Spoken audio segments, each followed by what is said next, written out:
हाँ बात हमें दीदी रुक ना 10 मिनट। अरे जल्दी आ, कहा था ना तुम्हारे चक्कर में वही के यहाँ छूट जाते। अरे आ था भाई के रुक जच्छी मन। हेलो दीपक पापा बोला था काजी। ओकर मामा बोला था। अरे मैं स्कूल के प्रिंसिपल बोला था, जल्दी आ स्कूल। कहो के सर बताना। अरे अबे तब बता ना यार। हाँ ले आ था मैं। दीदी मैं आता हूँ भाची की स्कूल ले। हाँ ले जा।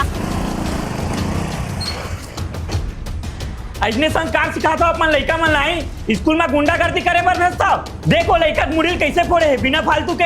हाँ भाजी बिना फालतू फोड़े है। नहीं फोड़े मामा मैं बिना फालतू के। देख देख कैसे झूठ बोला तोर भाचिया। झूठ बोला था, सही से बता कहा तो बिना फालतू फोड़े मुड़ी ला। नहीं फोड़े मामा मैं बिना फालतू के। नहीं फोड़े बात पूरी थी। अरे फोड़े है यार बिना फालतू के। देख भाजी तो प्यार से पूछा था, चुपचाप बता दे रहे थे। एक महीना गड़ियाता बता था मैं। नहीं फोड़े मामा बिना फालतू के। आप मतलब गलत फहमी हुए सार, पर भाई से कर नहीं सका। गाय है गाय। 10 रुपए दे के फोड़े आओ। 10 रुपए दे दो। 5 रुपए दे आओ।